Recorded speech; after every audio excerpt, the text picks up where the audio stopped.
राहुल गांधी आज इंदौर पहुंचे गंदा पानी पीने से तबाह हुए लोगों का दर्द बांटने।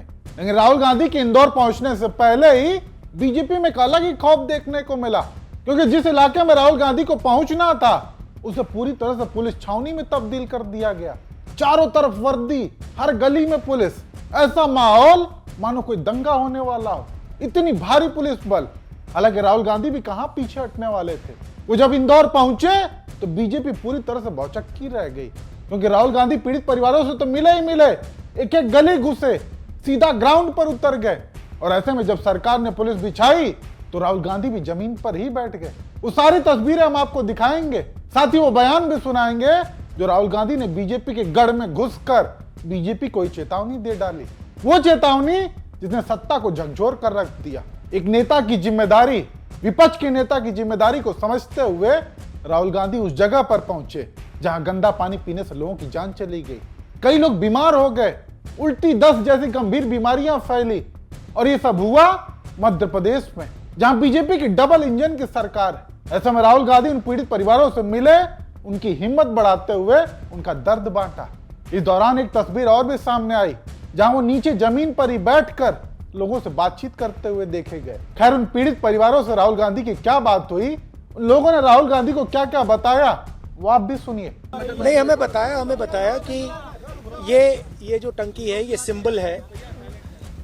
आज भी यहाँ पर साफ पानी नहीं है, बैंडेड लगा दिया है जो कुछ दिनों के लिए चलेगा। जो मीडिया का ध्यान है, देश का ध्यान यहाँ है, इसलिए चल रहा है। मगर जैसे ही ध्यान हटेगा यहाँ से, वापस वही हालत हो जाएगी, वही पानी। तो ये कह रहे हैं कि ये चाहते हैं कि यहाँ पर सिस्टमैटिकली ये काम किया जाए और उनको साफ पानी दिया जाए। कोई गलत काम नहीं करवा रहे हैं। जो सरकार की जिम्मेदारी है, सरकार उसे पूरा करे, यही कह रहे हैं। और इनका सपोर्ट करने में यहाँ आया हूँ। यानी बीजेपी ने केवल पंक्चर लगाकर ध्यान भटकाने का काम किया है। ऐसे में वहां के लोग चाहते हैं कि इसका परमानेंट समाधान हो, उन्हें पीने का साफ पानी मिले। और वाकई सोचिए कि हमारा देश वैसे तो चौथे नंबर की अर्थव्यवस्था बन चुका है, लेकिन अपने ही देश में लोगों को पीने के लिए साफ पानी तक नहीं है, सांस लेने के लिए साफ हवा तक नहीं है। और इन्हीं सबको लेकर राहुल गांधी ने बीजेपी को बखूबी आईना दिखाया। हालांकि उसी बीच एक पत्रकार ने सवाल कर दिया कि आप जो पीड़ित परिवार से मिलने आए हो, बीजेपी इसे राजनीति बता रही है। ऐसे में राहुल गांधी ने इसका क्या बखूबी जवाब दिया है, वो भी सुनिए। देखिए, राजनीति नहीं है यहाँ पे। मैं विपक्ष का नेता हूँ। यहाँ पे लोगों की मृत्यु हुई है, यहाँ पे लोगों को साफ पानी नहीं मिल रहा है। मैं इनका मुद्दा उठाने आया हूँ, उनकी मदद करने आया हूँ। इसमें कोई गलत काम नहीं है, मेरा काम है। एक सेकंड मेरा एक सेकंड बोलने दीजिए मुझे, एक सेकंड मुझे बोलने दीजिए। आप सवाल पूछ रहे हैं, मुझे बोलने दीजिए। तो मेरी जिम्मेदारी बनती है कि हमारे देश में लोगों को साफ पानी नहीं मिल रहा है और मैं इनकी मदद करने यहाँ आया हूँ, इनके साथ खड़े होने आया हूँ।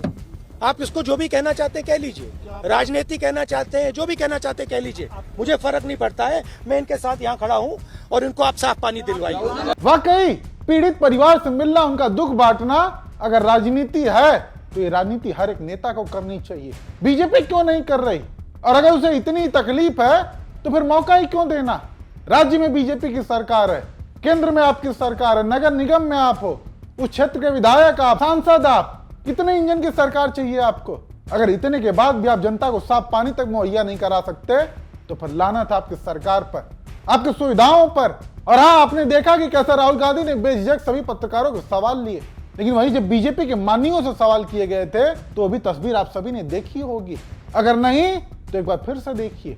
बहुत सारे लोगों को अभी तक जो रिफंड की बात कही गई थी वो भी नहीं मिला कैलाश जी, और पीने के पानी की ठीक से व्यवस्था। छोड़ो यार, तुम फोकट प्रश्न मत पूछो। नहीं, फोकट नहीं, ये तो मैं तो वहाँ होकर आया हूँ। क्या घंटा हो गया है तुम कैलाश जी, बात ठीक से कीजिए। नहीं, शब्दों का चयन ठीक रखिए। कैलाश जी, आप ढंग से बात नहीं कर रहे हैं। नहीं, आप ये क्या शब्द होता है कि घंटा घंटा क्या शब्द होता है? आप, मैं तो जाऊँगा, लहजा इनको सुधारने कहिए। इतने सीनियर मंत्री घंटा घंटा क्या बोलते रहते हैं? बात करने की तमीज नहीं है। हाँ, और क्या? तुम मत किया कर, ठीक है? तो क्या घंटा बोलेंगे? सवाल कर रहे हैं ना हम, वो जवाब दे रहे हैं। आपको क्या हो रहा है? वो हमारा लीडर है। तो घंटा बोलेंगे मुझे? वो हमारा लीडर तो क्या करेंगे? हमारे 10 लोग मर गए, हम पूछे नहीं सवाल? कुछ भी बोलोगे कि हमारा क्या पूछा है? बोले हमने गाली दी है क्या? जाओ अपना काम करो।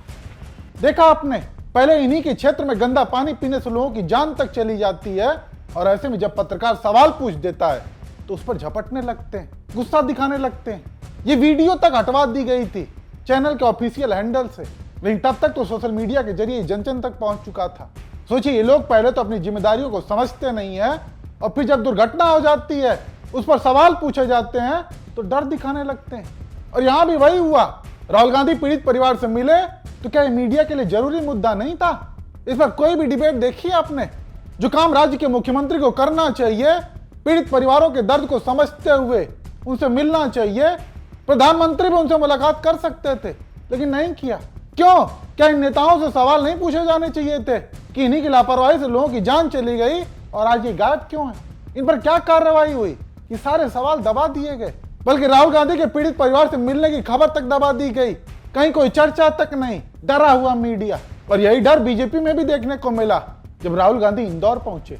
भारी पुलिस बल की तैनाती देखिए, इतनी संख्या में पुलिस फोर्स। और इसी को लेकर इंडियन यूथ कांग्रेस लिखती है कि यहां भी मोदी सरकार की तानाशाही सामने है। इतनी भारी पुलिस तैनाती किस बात का डर दिखाती? क्या जनता की आवाज से घबराई हुई मोदी सरकार सवालों को पुलिस के बल पर दबाना चाहती? खैर, राहुल गांधी ने इसकी बिल्कुल भी परवाह नहीं की। पैदल ही एक गली निकल गए, पीड़ित परिवार से मिले और उनसे मिलकर उनका दर्द बांटा।